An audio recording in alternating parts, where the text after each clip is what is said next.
여러분 안녕하십니까? 라디오 전망대 송유라입니다. 요즘도 이런 일이 있나 싶지만 잊을만 하면 나오는 게 공무원들의 비리 소식입니다. 오늘 여수시 도시재생사업 관련 공사 수주의 청탁을 받고 뇌물을 주고받은 공무원과 건설업자들이 구속 기소됐습니다. 이 공무원은 허위로 기성검사 조서를 작성해서 상급자를 속이고 건설업자들에게 편의를 제공했는데요. 이 과정에서 여수시의 혈세 14억 원이 선급금 명목으로 빠져나갔습니다. 업자들은 이 돈을 편의를 봐준 공무원의 임야를 사는 데 썼는데요. 270만 원짜리 임야를 무려 3억 원에 사줬습니다. 나머지 돈은 아파트를 사고 고가의 외제차를 사는 등 공사와 무관하게 사용한 것으로 파악이 됐습니다. 불과 한 달 전 여수시 공무원이 관급자재 공급 업체 관계자에게 수차례 전화를 해서 휴가비를 요구한 일이 있었는데요. 법원은 징역 4개월의 선고 유예 판결을 했습니다. 실제 뇌물을 받지 않았고 자백하고 있다는 점을 참작했다는데요. 이 사람은 공무원으로서 절대 해서는 안 될 일을 했지만 앞으로 2년 동안 범죄가 없으면 처벌을 면제받게 되는 겁니다. 이런 솜방망이 처벌이 공무원의 비리 근절을 막고 있는 건 아닌가 싶은데요. 영국의 정치가 토머스 모어는 이런 말을 했습니다. 돈이 권력을 크게 흔들 수 있는 곳에서는 국가의 올바른 정치나 번영을 바랄 수 없다. 돈이 권력을 크게 흔들 수 있는 곳에서는 올바른 양심을 가진 다수가 힘을 잃을 수밖에 없으니 당연한 말이겠죠. 500여 년 전 정치가의 해안이었습니다. 오늘 라디오 전망대가 준비한 소식입니다. 지역 소식들 뉴스 브리핑 통해 들어보고요. 라전 법정 칭찬해주세요까지 이어집니다. 잠시 후에 뵙죠.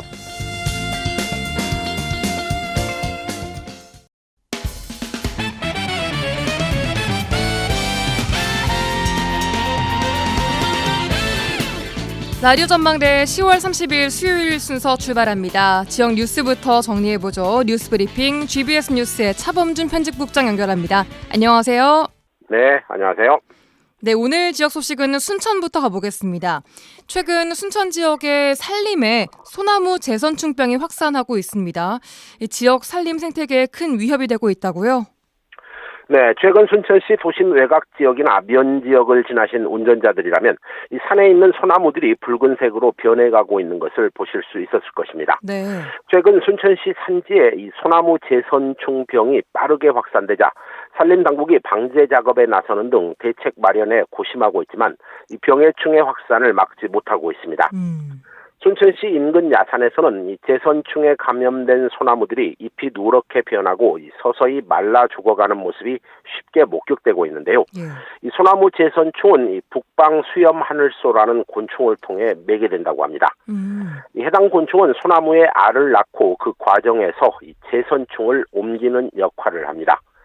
이 북방 수염 하늘소는 원래 10월부터 겨울철 동안 나무 속에서 월동을 하지만 최근 기후 변화로 인해 월동 기간이 짧아지고 이 곤충 활동이 장기화되면서 이 재선충 확산이 더욱 가속화되고 있다는 분석이 나오고 있습니다. 예. 이 산림당국이 예산을 들여 감염된 소나무를 제거하고 소각하는 등의 방제 활동에 나서고 있지만 이 빠르게 확산하는 병을 막기에는 막대한 인력과 비용이 수반되어야 되는 상황이어서 이 방제의 실효성이 떨어지고 있다고 합니다. 네, 들어보니까 작업 속도가 확산 속도를 따라가지 못하는 상황이라고 하는데 방제 활동을 펼치고 있는 순천시의 입장은 뭔가요? 네, 소나무 재선충 방제 활동은 예전에는 일시에 많은 면적을 한꺼번에 방제하는 이 항공 방제를 실시했지만 이 환경 오염 문제로 중단됐고 지금은 재선충에 감염된 소나무를 제거하고 이 확산을 방지하는 데 주력하고 있는 상황입니다. 예. 순천시는 소나무 재선충 방제 활동과 관련해 이 감염된 소나무는 초기에 발견하기 어렵고 이 감염이 진행된 이후에나 확인을 통해 수목을 제거할 수 있다며 매년 약 20억 원의 예산을 투입해 소나무를 제거하고 있지만 재선충 확산을 막는 데에는 한계가 있다는 입장을 언론을 통해 밝혔습니다.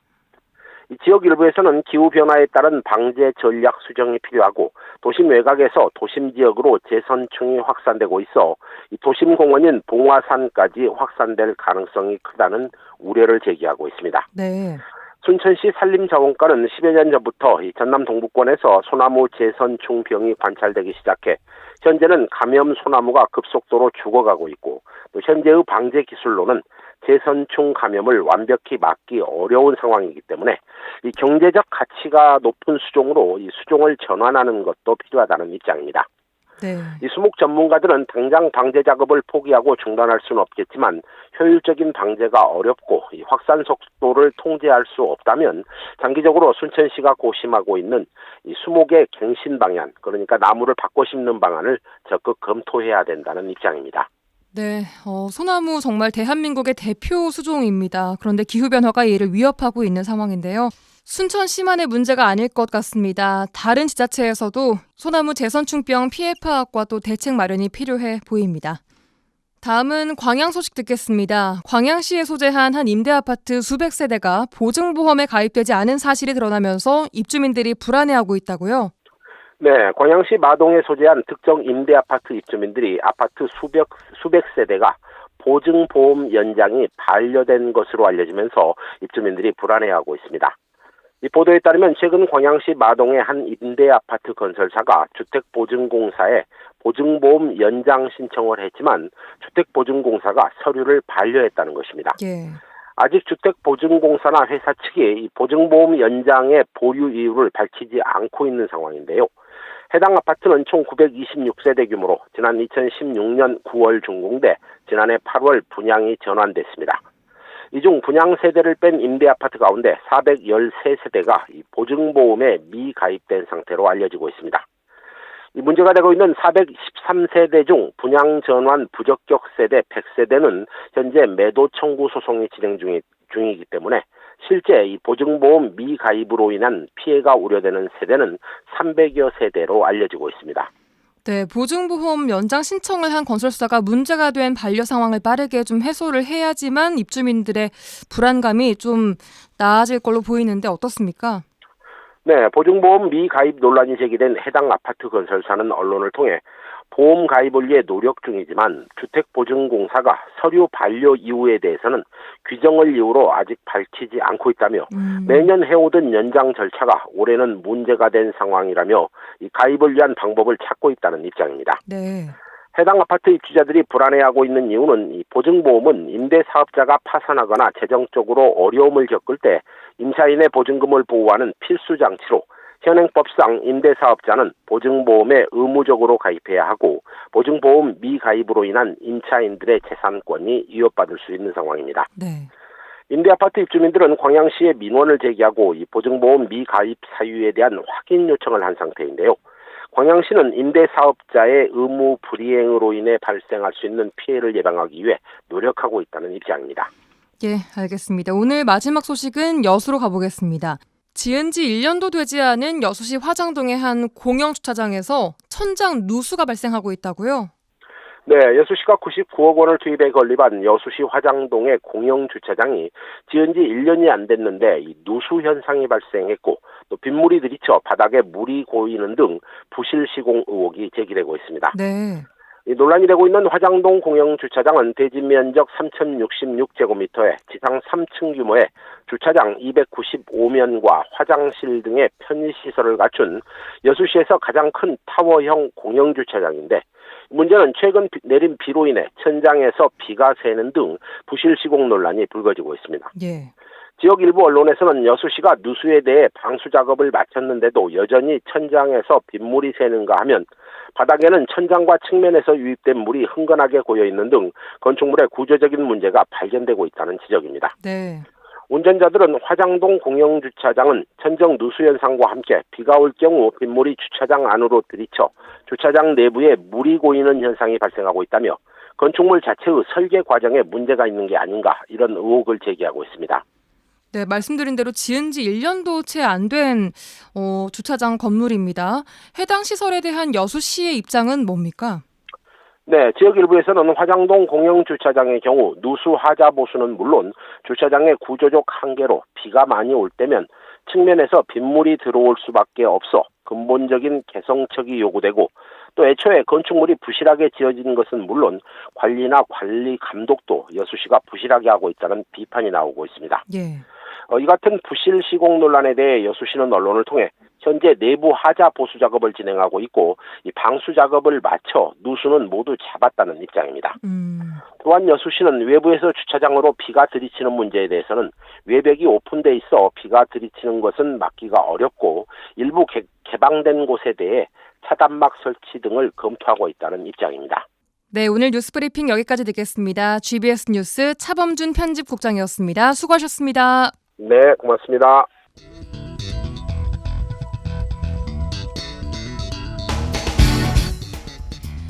내 생각만 옳은 것은 아니다. 이런 주장도 있다. 이슈를 바라보는 눈을 키워드립니다. 라디오 전망대 라전법정 시간입니다. 오늘도 두 분 부부 변호사 송하진, 이결아 변호사 두 분과 함께합니다. 안녕하세요. 네, 안녕하세요. 네, 한 주간 또 잘 보내셨나요?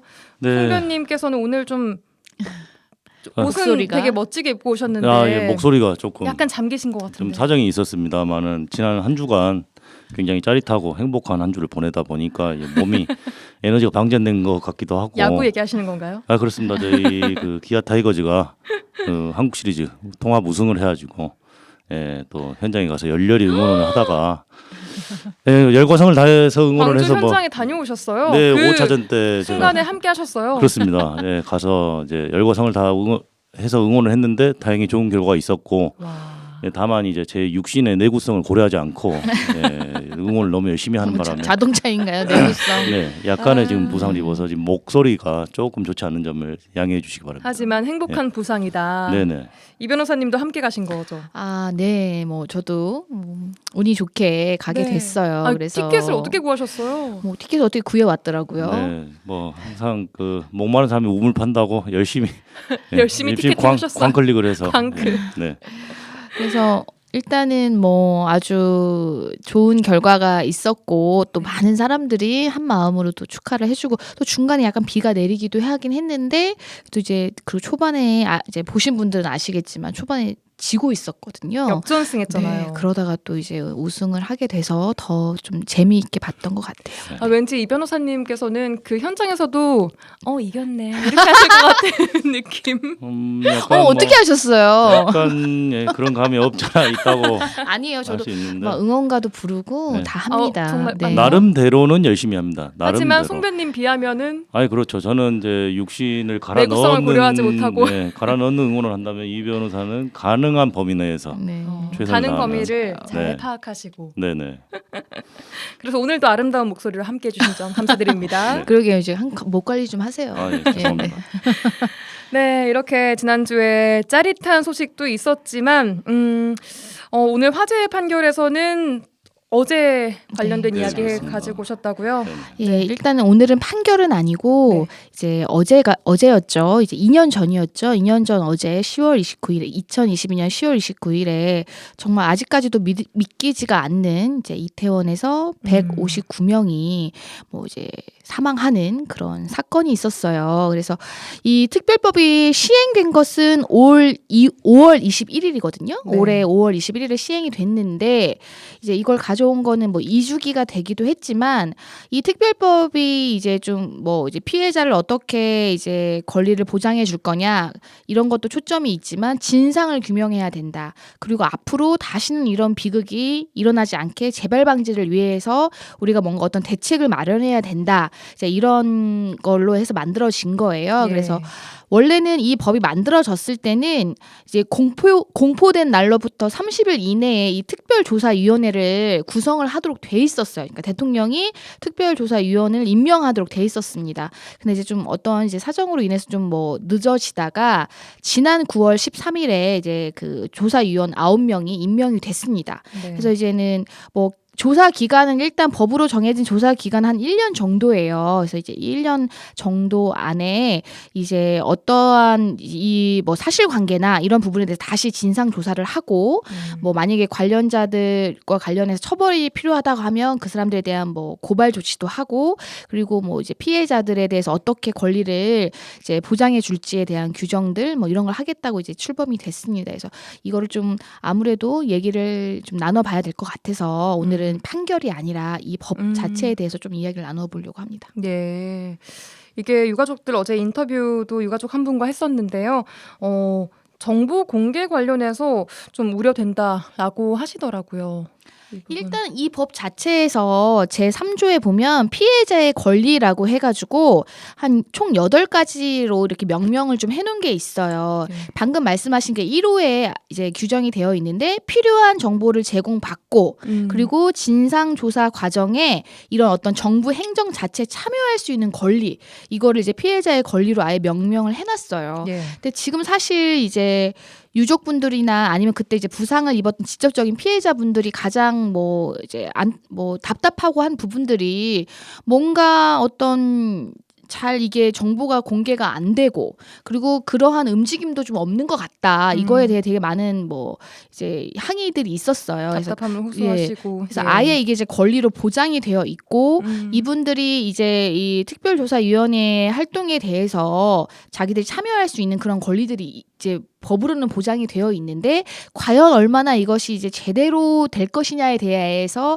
아직은 이제 피부로 와닿는 게 없다 보니까 이제 그런 이야기들이 나오는 것 같아요. 네. 네, 뭐 우선 어쨌든 참사가 발생한 지 2주기가 됐잖아요. 그러니까 굉장히 어떻게 보면은 시간이 굉장히 많이 지난 건데 아직까지도 제대로 된 진상 규명이라든지 이런 것들이 이루어지지 않으니까 유가족들이 굉장히 답답해하는 그런 상황이었습니다. 맞습니다. 네, 어쨌든 지금 특조위원들이 다 임명이 됐고 이제 첫 발을 뗀 상황이잖아요. 그래서 뭐 그런 점에 있어서 보면 늦기는 했지만 그래도 이제 첫 발을 뗐다라는 걸 보면은 좀 진상 규명이 이루어지지 않겠느냐 좀 희망적인 생각을 해볼 수도 있겠고 뭐 이제 첫 발 뗀 거는 뭐 뗀 거고 예. 앞으로 또 얼마나 잘하느냐가 중요할 것 같아요. 그래서 그 과정에서 어떤 유족들의 목소리가 충분히 반영될 수 있고 그리고 납득할 수 있을 만한 어떤 진상이 조사가 완료가 돼야지 진상 조사가 완료가 돼야지 뭔가 뭐 이런 것들이 좀 궁극적으로 해결되는 거 아닐까 하는 생각을 해봤습니다. 예, 말씀하신 대로 이 특별법 또 특조위 활동이 시작이 됐습니다.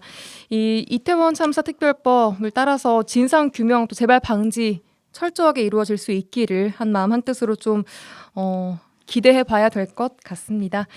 자, 주제 토크로 바로 넘어가도록 하죠. 올해 상반기 최고의 화제 영화를 꼽으라면 아마 파묘를 꼽을 네. 수 있지 않을까 싶은데 보셨어요 혹시? 아직 두 분? 보지 못했습니다. 예, 그러게 또 그 네. 천만 영화였죠. 예. 근데 저희가 영화관에 간 지 좀 오래된 것 같아요. 아무래도 두 분 데이트 좀 하세요. 그러게요. 말이 안 나오네. 그러게 저는 이제 육아를 해야 되다 보니까 예. 아무래도 이제 좀 뭐 보더라도 좀 어린이 영화나 이런 걸 보게 되지 이렇게 단둘이 가서 영화를 보게 되지는 않네요. 혼자라도 가서 한번 각자 네. 보는 뭐, 것으로. 그 가족끼리 굳이 극장까지 뭐 같이 갈 필요 있나요? 각자 시간 될 때 뭐 좀 가서 보면 되는데 차마 시간을 내지 못했네요. 예. 알겠습니다. 자, 네. 올해 최고의 화제의 영화 파묘. 이 파묘란 묘지에서 조상의 유골을 옮겨서 다른 장소로 이장하기 위한 행위. 또 전통적으로는 주술적인 그 의미로 파묘 후에 이장하는 사례가 많이 있었지만 최근에는 부동산 가격이 오르면서 현실적인 이유들로 가족 혹은 뭐 제3자가 파묘 후에 유골을 옮기는 사례들이 늘고 있습니다. 특히 내 땅에 타인의 조상 묘가 있어 왔던 경우에 재산권 행사가 어려워서 갈등이 생기고 있곤 하는데 최근 대법원 판결이 하나 나왔습니다. 이 경우는 땅의 소유권도 나고 그 땅에 있는 묘도 내 조상의 묘인 경우인데요. 이 조상의 묘를 납골 땅에 가족이 이장을 했습니다. 그런데 법원은 이 이장한 이 사람을 유골손괴죄와 분묘 발굴죄를 적용해서 처벌해야 한다 이런 판결을 내렸습니다. 자, 내 땅에 모시던 내 조상의 묘를 납골 땅에 잘 모셨다는데 법원은 왜 이런 유죄 판결을 내렸을지 저도 참 궁금한데 먼저 준비된 꽁트부터 듣고 오시죠. 아빠, 이제 아빠도 아빠 권리를 찾아야 하는 거 아니에요? 아니 얘가 또 뭔 뜬금없이 뭔 소리야. 아니, 저기 아빠가 장남이라고 조상들 뭐 주렁주렁 모셨는 그 땅 말이야. 그거 요즘에 시세가 얼마인 줄 아세요? 아니 그 땅이 뭐 얼마나 값어치가 나간다고 그러냐. 그거 그 묘가 있어가지고 그 땅은 안 돼. 아유, 그 모르는 소리 좀 하지 마세요, 아빠. 그 땅 바로 옆에 엄청 큰 아파트 단지가 들어온대요. 그래서 거기 땅값 장난 아니게 올랐어요. 아빠 땅 옆에 있던 그 밭 있죠? 그 밭 주인은 벌써 땅 팔아가지고 시내에 건물을 올렸대요. 요즘 뭐 빼꼼한 땅만 남아 있으면 뭐 그냥 아파트 이거 뭐 사람이 없어서 난리라는데 뭔 집만 그리 지어드는가 모르겠네. 아니 그러니까 우리도 그 땅에 묘만 없으면 아빠도 이제 고생 끝이에요. 언제까지 농사 짓는다고 허리 한번 못 펴고 사실 거예요. 아니 그것은 안 돼. 하여튼 내가 아무리 그래도 내가 장남인데 어찌 조상묘를 그리 함부로 없애볼 것이냐. 아니, 너희 삼촌들도 있고. 아니 아빠가 지금까지 제사 지낼 때 삼촌들이 어디 한번 와서 뭐 제사를 지내줬어요. 뭐 제사 비용에 보태라고 돈을 줬어요. 아니면 뭐 별초를 해줬나? 우리가 제사 지내는 사람들이니까 그냥 저기 추모공원에 모시고 우리 그 땅 빨리 팝시다. 그러면 손 없는 날을 잡아야 할 것인데. 설득도 좀 설득이 굉장히 빠르네요. 네. 좀 이 개연성이 네. 없는 스토리인 것 같습니다. 급설득된 아버님. 아마 그 잔소리 하는 그 따님이 네. 굉장히 설득력이 있으셔서 예, 철저한 논리로 네. 말씀하시니까 아버님이 빨리 좀 설득된 것 같아 보입니다. 자, 그럼 이쯤에서 광고부터 듣고 와서 파묘와 유골손괴죄, 분묘발굴죄까지 자세하게 알아보도록 하죠. MBC 라디오 여수 MBC 라디오 전망대 수요일 코너 라전 법정 이어갑니다. 부부 변호사 송하진, 이결아 변호사 두 분과 함께하고 계십니다. 자, 꽁트 사례를 보니까 따님께서 아버님한테 우리 저 땅, 묘가 있는 그 땅 엄청 비싸질 거니까 얼른 이 땅을 좀 팔자. 그 전에 묘를 좀 그냥 추모공원으로 옮기고 잘 좀 이렇게 해보자. 이런 얘기였습니다. 대법원 판결부터 살펴봐야 될 것 같아요. 이 사건 어떤 사건입니까? 일단 사건의 개요를 좀 말씀드리면 이제 이 피고인은 둘째 며느리예요. 근데 뭐 어떠한 경위인지는 자세히 알 수 없지만 시댁 선산을 이 며느리 소유로 이제 명의로 소유하고 있었다고 합니다.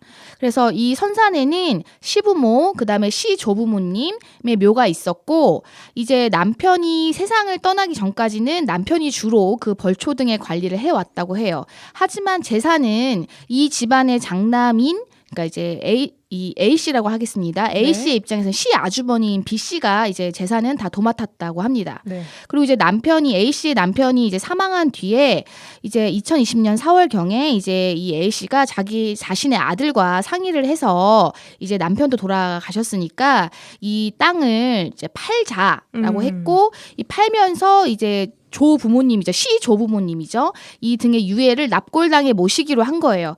그런데 이 과정에서 이제 제사를 이제 도맡아 했던 그 집안의 장남인 B 씨하고 동의를 이제 받지 않았던 거죠. B 씨의 이제 B 씨 등의 동의를 받지 않은 채 그해 이제 뭐 4월에 이제 그렇게 하기로 하고 7월에 이제 포크레인 등의 어떤 중장비를 이용해서 분묘를 파내고 그다음에 이제 장례업체 직원들로 해서 이제 장례업체 직원들에게 그 유골을 이제 추모공원에 모시도록 화장을 하고 안치까지 하도록 이제 지시를 한 거예요. 예. 그래서 이제 이 사건의 쟁점은 이거였습니다. 이제 모자 모두 다 피고인이 되었는데요. 네. 이들 모자가 조상들의 유골을 무단으로 꺼낸 것을 넘어서 유해를 송계한 것까지 볼 수 있는지 이제 이것이 주요 쟁점이 됐던 사건이었고 1심에서는 모두 유죄가 인정됐었고 네. 2심에서는 뭐 분묘를 발굴한 거는 그 죄는 인정이 된다. 하지만 유골을 송계한 죄는 적용할 수 없다라고 했는데 대법원이 다시 이 판단을 뒤집어서 이거는 유골 송계 행위로 볼 수 있다라고 이제 판결을 해서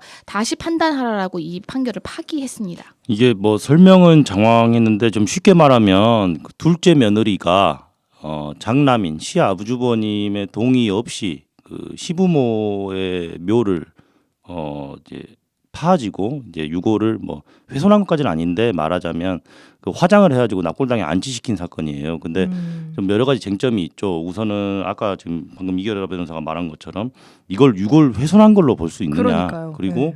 분묘를 발굴한 죄도 인정할 수 있느냐 이게 쟁점이었고 뭐 가장 큰 문제는 그거죠. 일단 며느리가 이걸 처리할 수 있는 권리가 있었다라면 이거 논할 가치가 없잖아요. 근데 네. 기본적으로 장남인 시아주버님인 B 씨의 동의를 받지 않았다라는 점 때문에 이 죄가 성립하는지 여부가 문제됐고 네. 지금 분묘 발굴죄는 1심, 2심, 3심 다 인정을 했어요. 예. 근데 유골 손괴죄 여부만 2심에서 무죄로 판단했다가 대법원에서 다시 뒤집어진 건데 결국에는 유골 손괴 행위의 개념에 대해서 이제 판단을 한 게 대법원에서 유골 손괴죄는 사자에 대한 승경의 감정을 해치는 위법한 물질적 손괴 행위다. 그래서 제사 주제자를 비롯한 유족들의 사자에 대한 돌아가신 분에 대한 경애 추모 감정에 이루어지는 것인데 가족의 동의 없이 불묘를 발굴한 것은 유골 손괴 행위에 해당한다라고 판결을 한 거죠. 네. 굉장히 의미가 있습니다. 예. 알겠습니다. 이 땅의 주인은 둘째 며느리였긴 하고 네.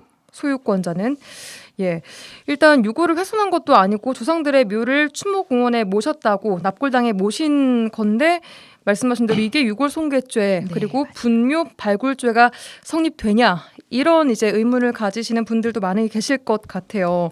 자, 먼저 유골 손괴죄와 분묘 발굴죄 이름도 참 어려운데 하나하나 좀 어떤 죄인지 알아볼 필요가 있을 것 같습니다. 먼저 분묘 발굴죄 이게 뭐 묘지를 이렇게 파는 거에 대한 맞죠? 죄 맞습니다. 어떤 건가요, 정확히? 이 불묘 발굴죄는 형법 160조의 규정이 있는데요. 법조문 자체는 아주 간단한데 분묘를 발굴한 자는 5년 이하의 징역에 처한다라고 되어 있는데 네. 자, 벌금형이 없죠. 굉장히 중하게 처벌하는 범죄라는 뜻인데요. 실형 선고를 불가피 네, 맞아요. 하게 받을 수밖에 없다. 네, 뭐 예. 아무리 선처받아도 뭐 집행유예나 이런 거겠죠. 네. 근데 이제 이 분묘를 발굴한다는 게 자 만약에 오늘 앞서 말씀드린 그 이제 대법원 사건에서 이 사람이 우리가 흔히 하는 말로 막 남의 묘를 파내고 이런 거는 그게 당연히 아니잖아요. 문제가 될 것 같은데 내 땅에 있는 우리 뭐 어쨌든 뭐 시댁이지만 시댁 집안 조상의 분묘를 이제 뭐 팠다. 이것이 이 분묘 발굴에 문제가 되느냐, 분묘 발굴죄가 되느냐, 이것도 이제 쟁점이었는데, 자, 분묘 발굴죄라는 건 뭐냐면요, 그 분묘에 대해서 아무런 권한이 없는 자라고 하더라도 네. 뭐 일정한 경우에는 그 분묘 발굴한 게 뭐 발굴은 했다고 하더라도 그 위법성이 없다라고 판결을 하기도 하는데 이 사건은 보면은 뭐냐면. 일단은 이 이제 며느리가 이 모자가 이 그 분묘를 관리할 수 있는 권한은 없다고 본 거예요. 예, 이건 뭐냐면 제사 주제자라는 개념이 있는데 네, 아까 잠깐 나왔었는데 이 제사 주제자가 아까 장남. 시아주버님 네, 맞아요. 그 집안의 장남인. 그러면 이 제사 주제자는 어디까지 권한이 있냐면 이 분묘를 관리하고 처분할 권한이 있어요.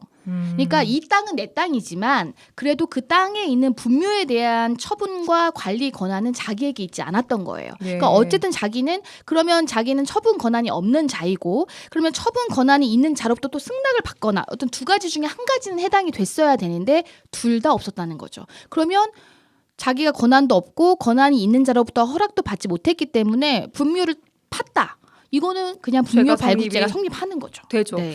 알겠습니다. 그렇다면은 일단 이 판결이 갈린 것이 유골 손괴죄인데 이거는 유골을 손괴했다. 어떤 죄죠 이거? 일단 기본적으로 형법에서 시체나 유골, 유발, 그러니까 죽은 사람의 머리털, 뭐 이런 아니면 관 속에 넣어둔 물건을 손괴하거나 유기하거나 은닉하거나 이런 사람은 7년 이하의 징역에 처하게 돼 있는데 네. 여기서 만약에 분묘를 발굴해서 뭐 유골을 손괴하거나 이런 죄를 저질렀을 때는 10년 이하의 징역에 처하게 돼 있어요. 그러니까 법정형이 굉장히 높은 중죄거든요. 네. 그래서 어떤 유골을 꺼내서 어떤 화장을 하고 납골당에 안치시킨 행위가 과연 손괴 행위로 볼 수 있느냐 여부가 아까도 말씀드렸던 앞선 사안에서 쟁점이 됐었는데 예. 일단 정당한 권한이 있는 사람의 동의가 없이 이렇게 행위를 한 것은 손괴 행위에 해당한다라는 취지로 지금 대법원이 판결을 한 것이고 네. 지금 뭐 분묘 유골죄가 뭔지, 그러니까 분묘 발굴죄가 뭔지, 유골 손괴죄가 무엇인지 이 부분에 대해서는 좀 설명이 이루어졌는데 일단 듣다 보시면 이 부분이 궁금할 거예요. 그럼 도대체 정당한 권리가 있는 사람, 그래 제사 주제자, 제사 주제자는 어떻게 정해지느냐 이 부분이 좀 궁금하실 저도 그게 수 궁금했어요. 있을 것 같아요. 누가 그래서. 정해지는 건가, 정해주는 그렇습니다. 것인가, 법적으로 뭔가 네. 정해져 있는 사람인 것인가? 네, 이 부분에 대해서 명확한 법리가 지금 있는데요. 이 부분 좀 설명을 드려야 될 것 네. 같아요. 그래서 제사 주제자는 우선적으로 공동 상속인들, 그러니까 유족들 사이에 협의에 의해서 결정되는 게 첫 번째 원칙인데 네. 그런 협의가 안 됐을 때는 어떻게 해야 되느냐? 네. 그러면 제사 주제자의 지위를 정할 수 없는 경우는 특별한 사정이 있지 않는 한 망인의 장남이 제사 주제자가 되고 장남이 이미 사망했을 경우도 있잖아요. 그러면 장손이 제사 주제자가 됩니다. 그러니까 철저히 네. 예. 아니 그러니까 어쨌든 그래서 공송상속인 중에 아들이 없는 경우에는 망인의 장녀가 제사 주재자가 되는 거죠. 일단 성별은 상관이 없어. 그러니까 장남이 우선이고 네. 만약에 장남이 없을 경우에는 장녀가 주재자가 되는 거고 장남 장녀 둘 다 이제 죽은 상태라면 장남의 아들 그러니까 장손이 되겠죠. 이 부분은 제가 좀 추가 설명드릴게. 그게 기존에 이제 대법원에 그렇게 얘기를 했었어요. 지금 네. 송 변호사님 말한 대로 네. 그 이후에 또 2023년에 다시 한번 조금 판례를 조금 변경을 했는데 그 부분 제가 좀 추가해서 말씀을 드릴게요. 네. 이때 이제 아까 말씀하신 대로 원래는 장남이었고 근데 뭐 장남이 없으면 그 다음에 장손이었고 장손도 없으면 장녀라고 했었어요. 그랬는데 이제 대법원 조금 입장을 바꿔서 이제 피상속인의 직계 비속 중 남녀를 가리지 않고 그 다음에 그게 적자냐 서자인지를 가리지 않고 최근친 중 또 만약에 최근친이 또 겹칠 수 있잖아요. 네. 형제가 여러 명, 그 자녀가 여러 명 있을 수 있잖아요. 그럼 그 중에 연장자 이해되시죠? 이 순으로 우선한다라고 조금 또 입장을 바꿨어요. 바꾼 거에 네. 따르면은 성별은 일단 중요하지 않고. 않고 나이가 중요하고 그쵸. 가장 가까운 사이 그 다음에 나이 이렇게 하는 것으로 바뀌었기 때문에 지금 뭐 이 사안에서 보면은 그 이제 뭐 그 이 사건에서 당시에는 장자인 게 맞아요. 지금 이건 2020년도였잖아요. 이 판결은 2023년도에 나왔어요. 그러니까 송 변호사가 말한 그 판결 당시에는 그냥 장자가 맞았어요. 네. 네. 그러니까 그리고 여기는 뭐 장남이 원래 관리해 왔다고도 했기 때문에 그거에 대해서는 다툼이 없었어요. 네. 네. 근데 이제 2023년도에 이런 판결을 함으로써 이제 그냥 가장 가까운 사람 기준으로 가장 나이가 많은 사람 이제 그렇게 이해를 하시면 되거든요. 제사 주재자가 네, 맞아요. 이분이 결국에는 묘지를 포함해서 그 제사용 재산에 대한 권리를 갖게 되는 그렇죠. 거잖아요. 모든 그렇죠? 저 권리와 의무를 다 가진다고 보시면 되겠습니다. 그래서 어쨌든 네. 그렇게 방금 이규라 변호사가 말한 대로 어떤 순위나 방법에 의해서 설정된 그 사람이 특별한 사정이 없는 경우에는 그 사람 모든 권한이 있다라고 하는데 특별한 사정이라는 건 뭐 중대한 질병이나 심각한 낭비와 방탕한 예, 생활 예. 그리고 장기간의 외국 거주, 생계 곤란 아니면 선조의 뭐 분묘에 대한 수호 관리를 거부하거나 뭐 이런 그 특별한 사정이 있으면 그 사람의 지위를 박탈시킬 수 있다 뭐 이런 법리가 있기는 한데요. 그러니까 뭐 그런 사정이 아니라면은 일단 아까 이규라 변호사가 말한 그 순위와 순서에 따라서 제사 정해진다. 주재자가 되는 것이고 또 그런 사례도 있어요. 그러니까 제사 주재자가 그 순서에 따라서 정해질 경우에는 미성년자인 경우가 있거든요. 근데 장손 같은 경우에는 그렇죠. 근데 예. 미성년자라고 하더라도 제사 주재자가 그 어떤 법률에서 정한 순서에 따라서 정해졌다라면 그걸 바꿀 수 없다. 그러면은 그 동의를 받는다. 동의가 없는 게 이번 판결의 가장 큰 중요한 부분이었는데 동의는 어떤 식으로 받아야 되는 거예요? 그러니까 일단은 방금 그런 제사 주재자를 결정하는 뭐 순위 이런 거는 공동 상속인 간의 협의가 안 이루어졌을 경우에 적용되는 거예요. 네. 이것과 상관없이 뭐 이 사람이 그동안 관리했던 막내임에도 불구하고 했다고 하면 그 사람이 제사 주재가 되는 겁니다. 이제 그건 그렇게 이해를 하셔야 되고 예. 방금 말씀하신 대로 이 사건에서 제사 주재자가 만약에 그 집안의 장남이었다. 그러니까 이 피고인 입장에서 시아주버님이었다라고 하면 이분의 동의는 일단 있었어야 돼요. 물론 판결에는 뭐 그 분을 포함한 다른 가족의 동의도 전혀 받지 않은 채 그분들이 조상에 대해서 가지고 있는 뭐 추모의 어떤 그런 감정이나 이런 것들을 훼손했다라고 했기 때문에 이건 손괴라고 본 거였거든요. 네. 그래서 이제 동의라는 건 그거죠.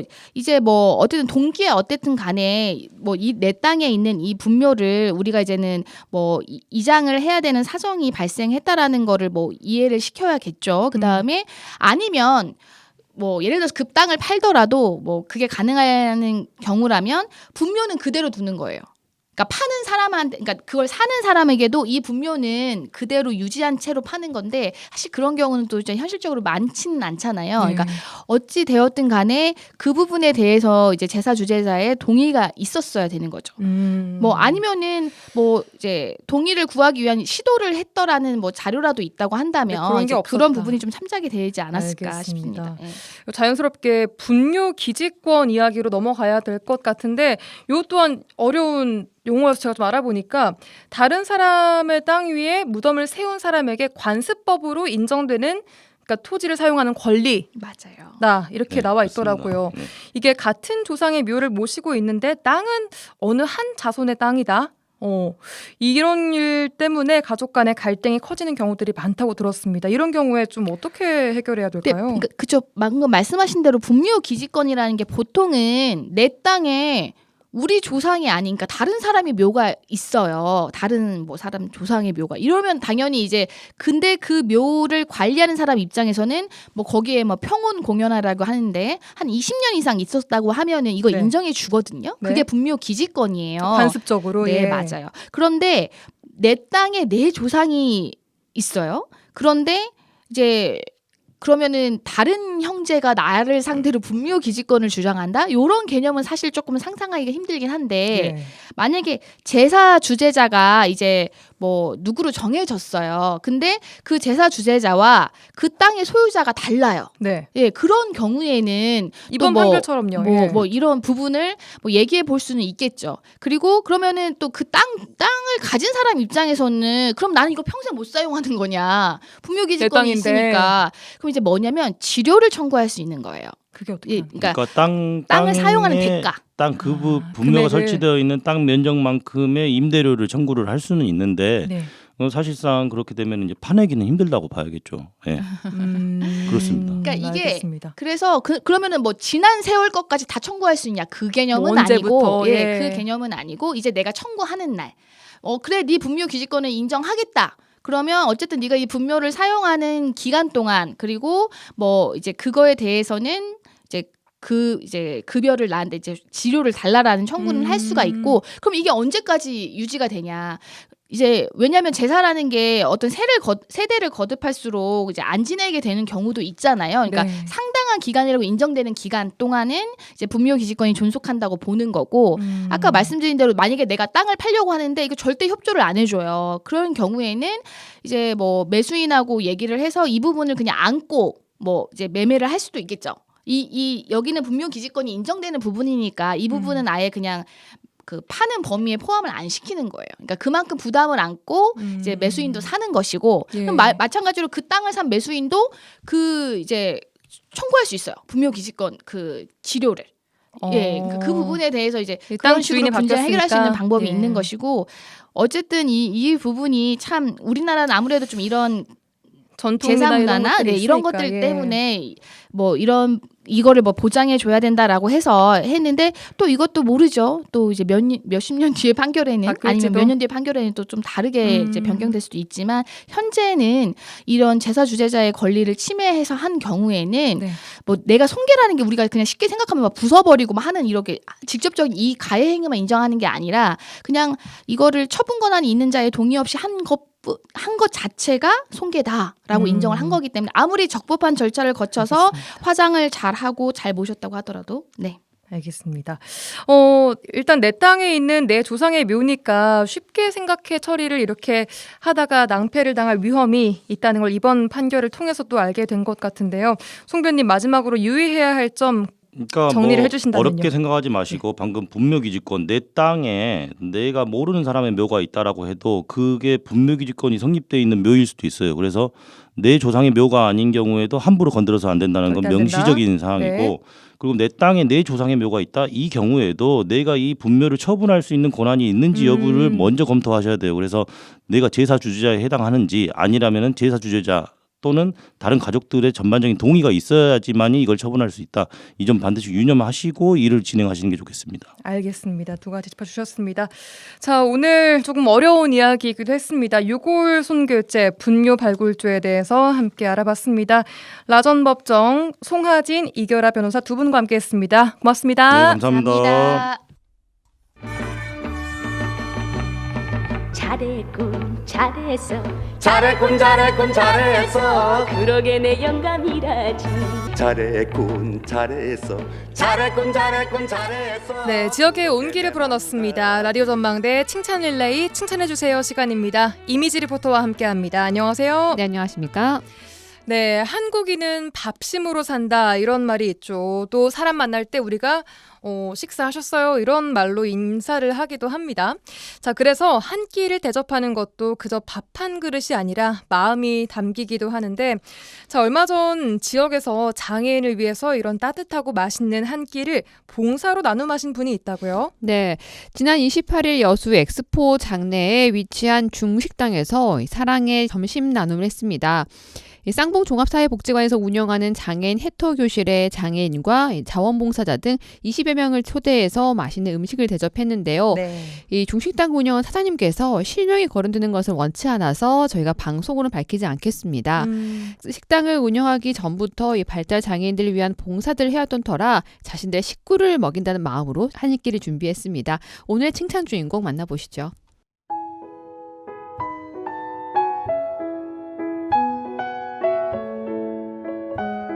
제가 이렇게 그 장애인분들 봉사를 이렇게 막 꾸준하게는 하지 않았지만은 그래도 어느 예를 들어서 뭐 어디를 뭐 체험학습을 간다. 제가 이제 그동안 직업이 이거 하기 전에는 좀 자유로운 직업을 갖고 있었거든요. 그래서 그러면 내가 따라가서 같이 봉사해드릴게요 해가지고 많이 따라다녔어요. 그런 식으로 그 자원봉사로 이렇게 어느 날은 나눔 봉사를 한데 글로 좀 와줄래? 그래서 이렇게 그 케어가 안 되는 장애인분들이 있으니까 그리고 제가 자주 또 그 가서 놀아주고 막 이래 놓으니까 저 얼굴을 잘 알아서 제 말은 좀 잘 따르고 해요. 이제 그 어르신들도 있고 막 학생들도 있고 하지만은 근데 그걸 보고는 아 나도 언젠가는 식당을 하면은 꼭 밥을 대접하고 싶다. 참 좋은 일 하신다. 그때 제가 느꼈어요. 그 봉사하시는 걸 보고는 그래서.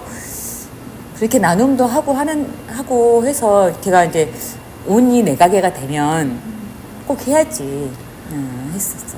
가게를 오픈하고 나서부터 했었고 2년 정도는 못했어요. 코로나 때문에 이제 막 모이면 안 된다고 막 그랬잖아요. 이제 다시 봉사를 시작하는 게 작년에 시작했고 코로나 끝나고 좀 괜찮아지니까 이제 다시 해봐야 되겠다는 생각을 하신 거예요? 어쨌든 뭐 밥 한 끼 식사 대접하는 것은 어렵지 않다고 생각을 했으니까. 그냥 제가 할 수 있는 거 짜장 볶아고 짜장 짬뽕 드리고 뭐 이런 건데 그때 23분인가 오셨더라고요. 짜장면, 짬뽕, 탕수육, 볶음밥. 어쨌든 그 골고루 맛을 봐야 되니까 제가 할 수 있는 건 다 한 거죠. 먹으면서 부족해 이래버리면 안 되잖아요. 나눔이라는 것은 그분들한테 충분히 갈 수 있어야 된다고 저는 생각하거든요. 먹고 남을지언정 솔직하게 먹고 남을지언정 충분하게 먹을 수 있었으면 좋겠다라고 생각해서 평상시보다 좀 일찍 출근해서 뭐 짜장 볶아놓고 뭐 탕수육 좀 튀겨놓고 볶음밥하고 또 남편이 옆에서 많이 도와주기도 하고 많이 도와줬죠. 그걸 너무 맛있게 잘 드시고 가셔가지고 그래 제가 해준 음식이 너무 맛있게 드시니까 저도 너무 기분이 좋고 그게 제일 좋은 것 같아요. 이게 손님들도 맛있게 잘 먹고 갑니다. 그 소리가 저는 무엇보다도 정말 보람을 느끼고 일을 해야 하죠. 그전부터 알고 있던 애들이 와서 아니 선생님 안녕하세요 인사하면 너무 좋죠. 알아보니까 저를 알아봐 주니까 맛있게 잘 먹고 간다 그러고 너무 맛있다 손 붙잡고 너무 맛있었어요. 너무 순수해요 걔들이. 진짜 너무 순수해요. 근데 때가 안 묻었다고 해야 되나? 너무 막 표현을 막 하니까 저도 막 이렇게 표현을 하게 되고 뭉클한 하고. 처음에 그죠? 이분들이 대접할 때 기억나세요? 그죠, 기억나죠. 그때는 제가 그때도 맛이 있었는지 없었는지 모르겠어요. 근데 맛있게 먹었다고 막 그렇게 하니까 너무 좋았는데 그때 막 자신감이 생긴 거예요. 저도 내가 음식 해갖고 맛이 있나? 내가 한 음식이 맛이 있나? 맛있게 먹어주니까 고맙긴 한데 정말 맛있어서 맛있다 그러는 건가? 막 이런 느낌이 처음에 들었었어요. 선생님도 그분들이 오셔가지고 맛있게 먹는 모습에 힘을 얻으실 것 같아요. 그죠, 힘 얻죠. 근데 아까 제가 말씀한 거 있잖아요. 맛있게 먹고 가면은 내가 정말 내 자신감이 생긴다고 요리하는 거예요. 같이 예를 들어서 다른 식당에 가서 같이 밥을 먹으면은 그냥 밥 먹는 거 지켜봐주면서 이렇게 보조해줄 수 있는 이 정도인데 제가 직접 만들어서 드세요 하고 맛있게 먹으면은 그게 정말 뿌듯하고 보람 느끼는. 힘 안 든다고 하면 거짓말인데 근데 어차피 내가 하는 일이에요. 뭐 예를 들어서 뭐 20명, 30명 단체들도 많이 받아봤고 해놓으니까 잠깐 내 수고스럽지만은 그래도 크게 힘든다고 생각 안 하고 그냥 하죠. 돈이 물론 뭐 그 사람들이 돈을 주고 가면은 큰 돈이 될 수도 있는데 어차피 내가 마음을 비운 거잖아요. 마음을 비우고 저 사람한테 봉사를 이렇게 대접을 해야 되겠다고 생각하니까 뭐 따지고 뭐 이럴 게 없더라고요. 따질 필요가 없는 거죠. 그냥 맛있게 먹어준 거 그건 만족하는 거죠. 고맙게 생각하고 잘 먹었습니다. 그 한마디에 저는 정말 만족하는 거예요. 제가 이렇게 사회복지 자격증도 있고 요양보호사, 뭐 평생교육사, 싶다. 근데 그쪽으로 가야 되는데 지금 방향이 좀 틀어졌어요, 이쪽으로. 예. 이게 제가 공부하면서 많이 느꼈던 것들이에요. 그 제가 공부를 안 했으면은 더 못했겠죠, 아무래도. 공부를 해놓으니까 그런 마음도 들긴 했었어요. 제가 요양보호사 공부를 하면서 이제 사회복지사 공부하면서 같이 이렇게 부수적으로 하긴 했는데 정말 내가 이런 일을 정말 할 수 있을까? 나이 드신 분들을 직접 케어하고 이렇게 간병을 할 수 있을까? 이런 마음이 드니까 못하겠더라고요. 아니, 차라리 방향을 틀자. 나눔으로라도 이렇게라도 하는 게 내가 봉사할 수 있는 게 낫지 않을까. 물론 이제 뭐 그 대기업에서 뭐 이렇게 봉사 막 물품 같은 게 많이 가긴 하죠. 근데 그 딱 그 순간뿐이고 뭐 명절 때라든지 뭐 이렇게 그런 날만 하는데 밥 봉사 자주 이렇게 식당에서 많이 하지 않아요, 그랬더니 아니에요, 없어. 예를 들어서 짜장면 먹고 싶은데 어느 식당에서 짜장면 집에서 짜장면 먹으라고 오라 하겠니? 그런 게 특히나 이렇게 점심시간에 이렇게 막 다른 분 손님들한테 방해를 할 수도 있잖아요. 이게 주인들이 별로 안 좋아한다고. 이제 식당 가서 밥 먹는 게 참 조심스럽다고. 이것을 하고 있는 한은 어찌 될지 앞으로는 어찌 될지 모르겠지만은 저 계획은 그래. 하루라도 한 끼라도 맛있게 먹고 가면 저는 좋은 일이에요.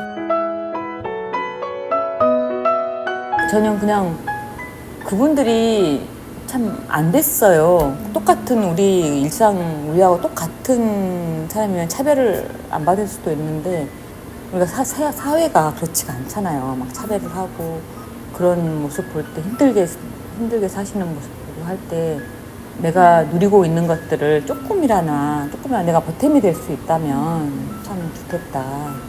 저는 혹시 그잖아요. 솔직하게 제 같은 경우는 뭐 부족함이 없이 뭐 어렸을 때부터 뭐 남편이 벌다 돈 생활하고 제가 뭐 벌기도 하고 이렇게 하니까 부족함은 없는데 혹시 내 자식이 그럴 수도 있는 거고 내 주위에 뭐 형제나 자매나 그럴 수도 있다라고.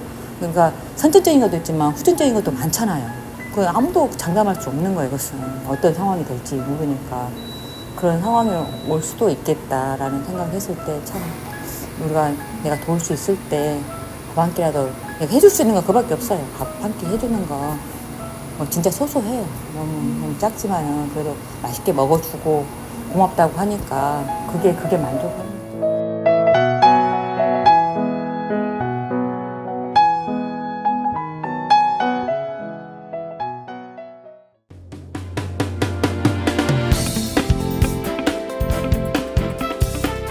네, 10월 30일 수요일에 함께한 라디오 전망대 준비한 내용은 여기까지입니다. 요즘 날씨 일교차가 꽤 큽니다. 이럴 때 건강관리 잘 해주시고요. 저는 내일 다시 돌아오겠습니다. 구성 이선화, 연출 송유라였습니다. 고맙습니다.